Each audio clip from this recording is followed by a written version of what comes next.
கன்டென்ட்டே அங்கேருந்து தான் எடுக்கிறீங்க. அப்போ வந்து அந்த கேட்னா என்கிட்ட பர்மிஷன் கிச்சன் டிபார்ட்மெண்ட் எங்ககிட்ட கேட்டு தான் எடுக்கணும். அப்படி தான் அன்னைக்கு எஃப்ஜே உடனே கலையரசன் அவன் ஒரு விஷப்பாம்பு சரியான அவன். அவன் முதல்லேருந்தே சொல்லிட்டான். அவன் திவாகர் எப்போ அடிச்சாலும் பாரும் அடிக்கத்தான் போறா அப்படின்னு. அதனால இப்போ பாரு யாரையுமே நம்புறதா இல்லை. எல்லார் மேலேயும் வெறுப்புலையும் கோவத்துலையுமா இருக்குது. இருந்தாலும் அந்த பொண்ணு சிரிச்சுக்கிட்டே அதை சமாளிக்குது. அந்த கட்ஸுக்கே அந்த பொண்ணுக்கு ஹேட்ஸ் ஆஃப் சொல்லணும்.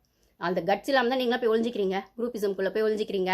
அப்படியே வந்துட்டு லவ் ஏதோ ஒரு என்னது இந்த குரூப் அக்கா வந்து சுபியை பேசினா இவ வந்துருவா, வியானா வந்துருவா, வியானா வந்தா சுபி வந்துருவா, எஃப்ஜே வந்தா ஆதிரே வந்துருவா, ஆதிரே வந்தா எஃப்ஜே வந்துருவா, அப்புறம் கனியே பேசினா சபரி வந்துருவான், சபரியை பேசினா வந்து கெமி வந்துருவா அப்படின்னா அப்படிலாம் நீங்கள் ஆடுறீங்கல்ல. அந்த பொண்ணு தனியாக ஆடுதில்ல.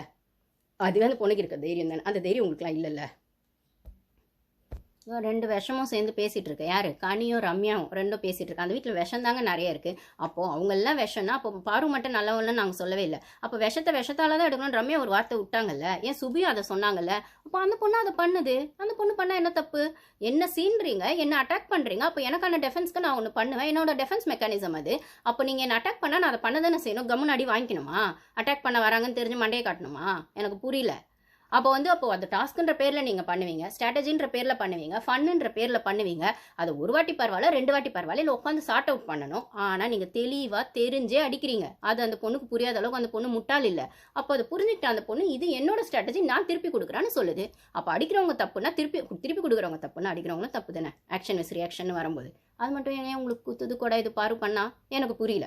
ஓகேவா? இப்போ அப்போ அந்த பொண்ணு அந்த வியனா அந்த ஃப்ளோ போயிடுச்சு. அந்த வியனா பொண்ணு சொல்லிட்டு அந்த கியூசி இருந்தால் நாமினேஷன் வராது ஃப்ரீ பாஸ்ன்ற மாதிரி அன்றைக்கே கனியக்கா என்கிட்ட சொன்னாங்க. அப்போ உங்களுக்கும் அதுதான். அப்போ நானாக இருந்தால் கூட அதில் கொடுக்க மாட்டேன் அப்படின்னு வியனா சொல்கிறான். அது ஏன் கொடுக்கக்கூடாது? ரூல்ஸில் அப்படி ஒன்றும் இல்லையா அப்படின்னா, இல்லை இவங்க இந்த மாதிரி ரூல்ஸ் போட்டிருக்காங்க. அது என்னன்னு பார்த்தா இவங்க கஷ்டப்படலை, சும்மா உட்காந்துருக்காங்கல்ல கியூசி பொறுப்பில். அதுக்கப்புறம் இந்த காலம் தருது கையம் தருது ஃபுட்டெல்லாம் வருதுன்னா ஃபஸ்ட்டு டே அந்த கியூசி விஷயத்தில் அதெல்லாம் இல்லை. அந்த காலம் தருது கையம் சூப்பர் டீலக்ஸ் ஃபுட்டு வந்தால் சாப்பிட்லாம் செய்யலான்னு சொன்னதெல்லாம் செகண்ட் டே ரூல்ஸில் தான் வருது.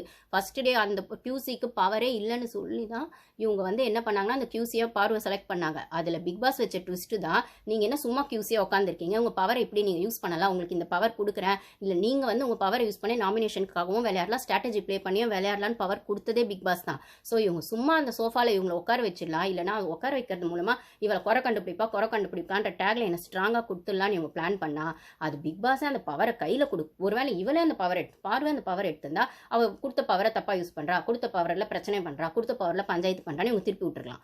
ஆனால் பவரே அப்படி தான் இருக்குது. அந்த பவரை யூஸ் பண்ணி தான் விளையாடணும்னு பிக் பாஸ் ஒரு ட்விஸ்ட் வச்சேன்னு இவங்க எல்லாருக்கும் செம்ம காண்டாயிடுது, கடுப்பாயிடுது. அந்த கோவத்தை தான் அந்த பொண்ணு மேலே கொட்டினாங்க அப்படின்னு சொல்லும்போது அப்போது இப்போ பவர் கொடுத்ததே இவங்களால எதுவும் பண்ண முடியாது. இவங்க அதுக்கு அடிப்பணிஞ்சு தான் போனால் அது செஞ்சு தான் ஆகணும் அப்படின்னு